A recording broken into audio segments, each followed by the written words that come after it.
बाहागो लागि संगिना बसुमतारी नोंथांनि बागुरुम्बा दोहौ 2020 बाहागो लाहैनानै बर' हारिनि फारसे गोग्गानाय लाबोना होफैनायनि थाखाय जों बड'लेण्ड मुलुगसोलोंसालि बर' बिफाननि जानानै नोंथांखौ बरायो आरो मान बावो। नोंथांनि जाफुंसारनायखौ जों जेब्लायबो हास्थायो। नोंथाङा इयुनाव मोजां देहा लानानै दावगालांबाय थानो हाथों आरो जिउआव देरहासार जालांबाय थानो हाथों, बेखौनो अबंलावरिनिसिम आरज गाबबाय। गोजोन्थों। बर' बिफान बड'लेण्ड मुलुगसोलोंसालि नखरनि जानानै बिफान गाहाय इन्दिरा बर' बिफान बड'लेण्ड मुलुगसोलोंसालि। गोजोन्थों।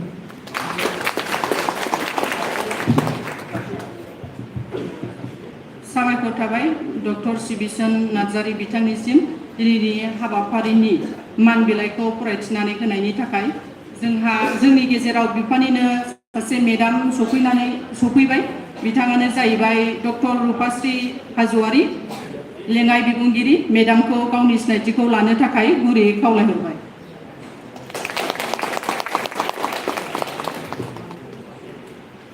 साबायखर थाबाय मेडामनिसिम।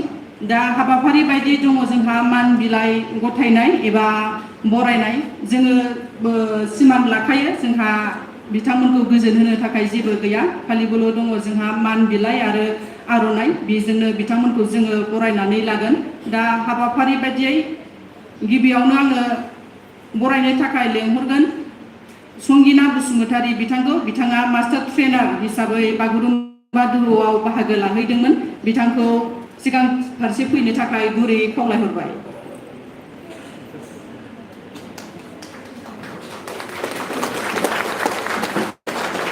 बागुरुम्बा दोहौआव गासै सा 21 बाहागो लागिरिफोरा बर' बिफाननिफ्राय बाहागो लाहैदोंमोन। बिनि गेजेराव बिथाङा सासे मास्टार ट्रेनार हिसाबै बाहागो लादोंमोन। बिथांखौ बरायनो थाखाय आं प्रफेसर इन्दिरा बर' मेडामखौ खावलायहरबाय। बिथाङानो जाहैबाय मास्टार ट्रेनार हिसाबै बाहागो लाहैनाय संगिना बसुमतारी। बिथाङा 4थि फरायसमनि फरायसा।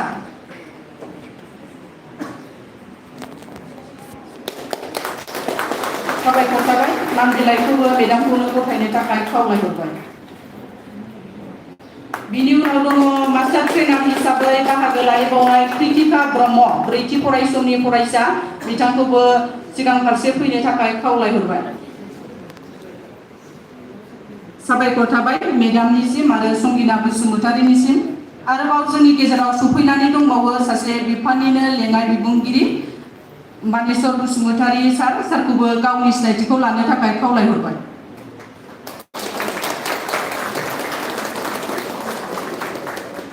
बिथाङानो जाबाय कृतिका ब्रह्म। बिथांखौ बरायनो थाखाय डक्टर बिजिनि बसुमतारी सारखौ खावलायहरबाय। बिनि उनाव दङ मोसागिरि महरै बाहागो लाहैनाय फुंबिलि बसुमतारी। बिथांखौबो सिगां फारसे फैनो थाखाय खावलायहरबाय। आरो बिथांखौ बरायनो थाखाय आं बिफाननिनो लेङाइ बिबुंगिरि मानेस्वर बर' सारखौ खावलायहरबाय।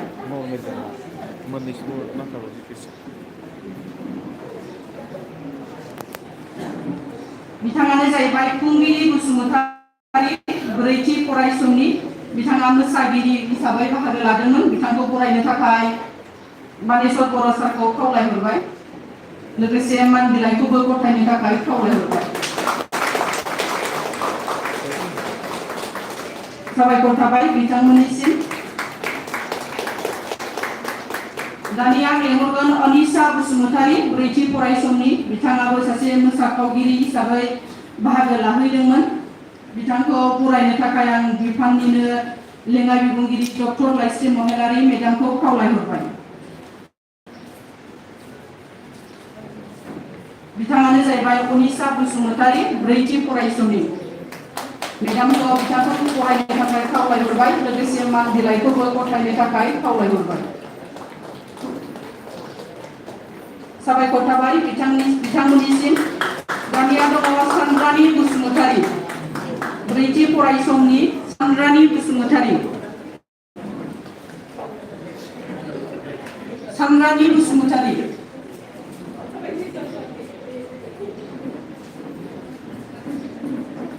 बिथाङा बिथाङाबो मोसागिरि हिसाबै बाहागो लादोंमोन।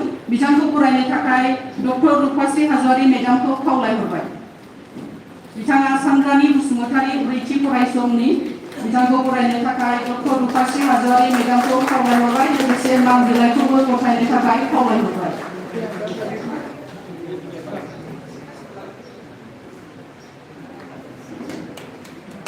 साबायखर थाबाय बिथांमोननिसिम। दानिया लेंहरगोन सानसुलि ब्रह्म, बिथाङाबो ब्रैथि फरायसंनि बिथांखौबो सिगां फारसे फैनो थाखाय खावलायहरबाय। आरो बिथांखौ बरायनो थाखाय आलासि बिबुंगिरि डक्टर शिबिसन नार्जारी बिथांखौ खावलायहरबाय। बिथाङानो जाहैबाय सानसुलि ब्रह्म, ब्रैथि फरायसंनि फरायसा। बिथाङाबो मोसागिरि महरै बाहागो लादोंमोन। बिथांखौ बरायनो थाखाय डक्टर शिबिसन नार्जारी बिथांखौ खावलायहरबाय। लोगोसे मान बिलाइखौबो गथायनो थाखाय खावलायहरबाय। साबायखर थाबाय बिथांमोननिसिम। दानिया आं लेंहरगोन सैत्यवती मुसाहारि, बिथाङाबो ब्रैथि फरायसंनि बिथांखौबो सिगां फारसे फैनो थाखाय खावलायहरबाय। आरो बिथांखौ बरायनो थाखाय आं प्रफेसर इन्दिरा बर' मेडामखौ खावलायहरबाय।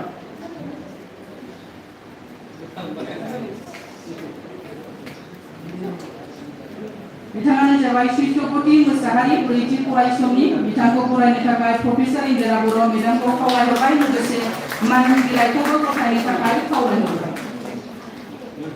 साबायखर थाबाय बिथांमोननिसिम। आरोबाव आं लेंहरगोन रुपा बर', ब्रैथि फरायसंनि बिथांखौबो सिगां फारसे फैनो थाखाय खावलायहरबाय।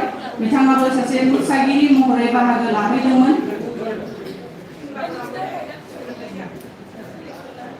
आरो बे बिथांखौ बरायनो थाखाय आं बिफाननिनो लेङाइ बिबुंगिरि डक्टर बिजिगिरि बसुमतारी सारखौ खावलायहरबाय। बिथाङानो जाहैबाय रुपा बर', बिथांखौ बरायनो थाखाय आं बिफाननिनो लेङाइ बिबुंगिरि डक्टर बिजिगिरि बसुमतारी सारखौ खावलायहरबाय। लोगोसे मान बिलाइखौबो गथायनो थाखाय खावलायहरबाय। बिनि उनाव आं लेंहरगोन ममता बसुमतारी, ब्रैथि फरायसंनि बिथांखौबो सिगां फारसे फैनो थाखाय खावलायहरबाय। आरो बिथांखौ बरायनो थाखाय आं बिफाननिनो लेङाइ बिबुंगिरि बानेश्वर बर' सारखौ खावलायहरबाय।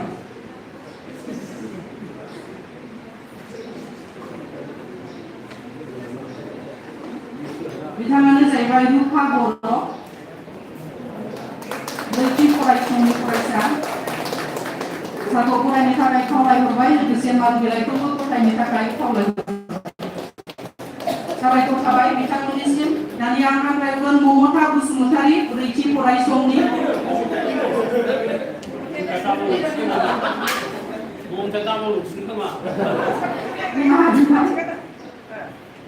दानिया आं हांख्रायगोन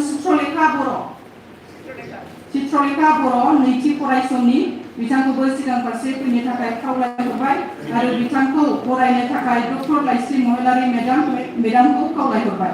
लोगोसे मान बिलाइखौबो गथायनो थाखाय खावलायहरबाय।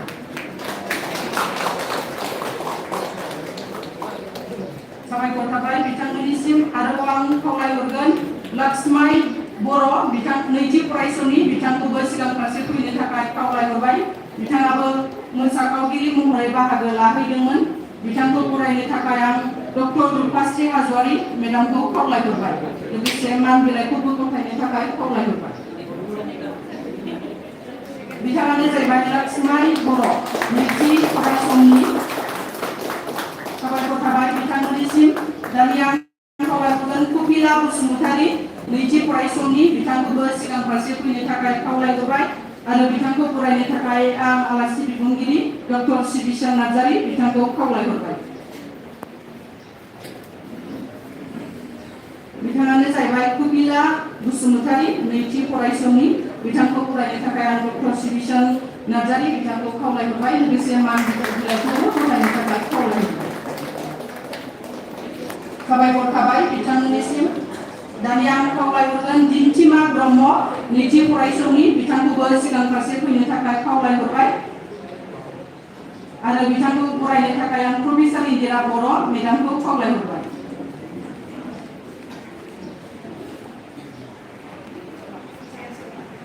साबायखर थाबाय बिथांमोननिसिम। बिथाङानो जाहैबाय दिन्थिमा ब्रह्म, नैथि फरायसं बिथाङाबो मोसाखावगिरि हिसाबै बाहागो लाहैदोंमोन। बिनि उनाव आं हांख्रायहरगोन आजोलि बरगयारि नैथि फरायसं बिथांखौबो सिगां फारसे फैनो थाखाय खावलायहरबाय आरो बिथांखौ बरायनो थाखाय आं बिफाननिनो लेङाइ बिबुंगिरि डक्टर बिजिगिरि बसुमतारी सारखौ खावलायहरबाय। बिथाङानो जाहैबाय आजोलि बरगयारि नैथि फरायसं बिथाङाबो मोसाखावगिरि हिसाबै बाहागो लाहैदोंमोन। साबायखर थाबाय बिथांमोननिसिम। दानि आङो खावलायहरगोन मन्जिता बसुमतारी बिथाङा इउजिनि नैथि सेमेस्टार बिथांखौबो सिगां फारसे फैनो थाखाय खावलायहरबाय आरो बिथांखौ बरायनो थाखाय आं बिफाननिनो लेङाइ बिबुंगिरि बानेश्वर बर' सारखौ खावलायहरबाय।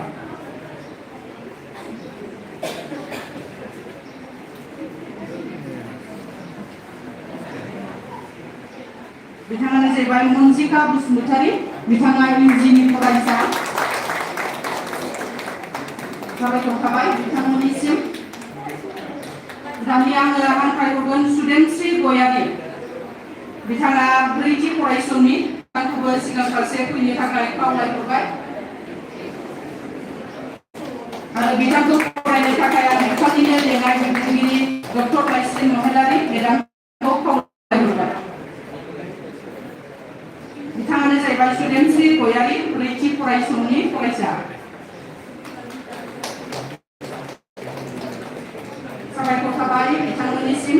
दानि आं हांख्रायहरगोन अनजुलि बसुमतारी ब्रैथि फरायसंनि फरायसा बिथांखौबो सिगां फारसे फैनो थाखाय खावलायहरबाय आरो बिथांखौ फरायनो थाखाय आं बिफाननिनो लेङाइ बिबुंगिरि डक्टर रुपाश्री हाजवारि मेडामखौ खावलायहरबाय। बिथाङानो जाहैबाय अनजुलि बसुमतारी ब्रैथि फरायसंनि फरायसा बिथाङाबो मोसाखावगिरि महरै बाहागो लाहैदोंमोन। बिथांमोननिसिम साबायखर थाबाय। दानि आं हांख्रायहरगोन अनसाय सोरगियारि ब्रैथि फरायसंनि फरायसा बिथाङा सेरजा दामनायाव बाहागो लादोंमोन।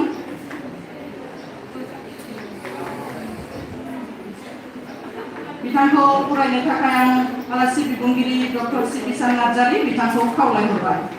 बिथाङानो जाहैबाय अनसाय सोरगियारि ब्रैथि फरायसंनि फरायसा बिथाङा सेरजा दामनायाव बाहागो लादोंमोन। साबायखर थाबाय बिथांमोननिसिम। दानि आं हांख्रायहरगोन फुंखा नार्जारि नैथि फरायसंनि बिथाङाबो सिफुं दामनायाव बाहागो लादोंमोन। बिथांखौबो सिगां फारसे फैनो थाखाय खावलायहरबाय आरो बिथांखौ फरायनो थाखाय आं प्रफेसर इन्दिरा बर' मेडामखौ खावलायहरबाय। बिथाङानो जाहैबाय फुंखा नार्जारि नैथि फरायसंनि फरायसा बिथाङा सिफुं दामनायाव बाहागो लादोंमोन। साबायखर थाबाय बिथांमोननिसिम। दानि आं हांख्रायहरगोन अनसुमा मोसाहारि बिथाङा इउजिनि नैथि फरायसंनि फरायसा बिथाङा खाम दामनायाव बाहागो लादोंमोन। बिथांखौबो सिगां फारसे फैनो थाखाय खावलायहरबाय आरो बिथांखौ फरायनो थाखाय आं डक्टर बिजिगिरि बसुमतारी सारखौ खावलायहरबाय। बिथाङानो जाहैबाय अनसुमा मोसाहारि खाम दामनायाव बाहागो लादोंमोन। साबायखर थाबाय बिथांमोननिसिम। दानिया दङ जोंहा सासे संजिरगिरि बिथाङानो जाहैबाय दैमालु बसुमतारी बिथांखौ सिगां फारसे फैनो थाखाय खावलायहरबाय आरो बिथांखौ बरायनो थाखाय आङो मानेश्वर बर' सारखौ खावलायहरबाय। आङो दैमालुनिसिम निमाहा बिदों माखासे टेकनिकेल उसुबिदा जानायनि थाखाय बिथांनि सार्टिफिकेटआ गासिबो सफैनो हायाखै बेनिखायनो जों बिफाननि जानानै निमाहा बिबाय।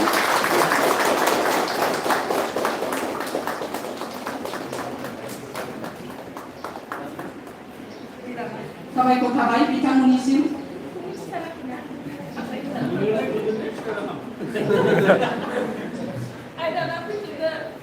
दानिया दङ जोङो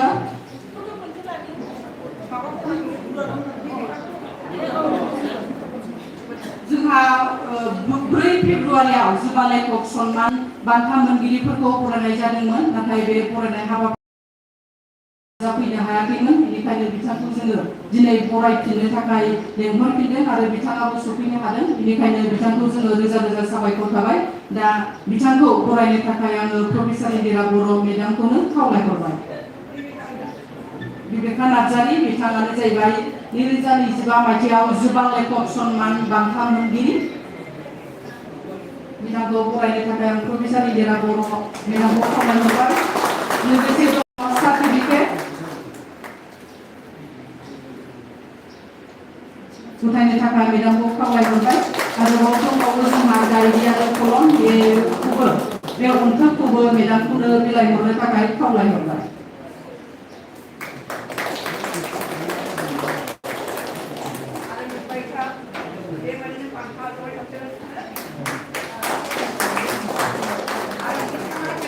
साबायखर थाबाय बिथांमोननिसिम आरोबाव जोंहा जुबा लेखक सन्मानावनो सासे दंबावोमोन बिथाङानो जाहैबाय कमल कुंगुर बर' बिथाङा नाथाय माखासे उसुबिदानि थाखाय सफैनो हायाखिसै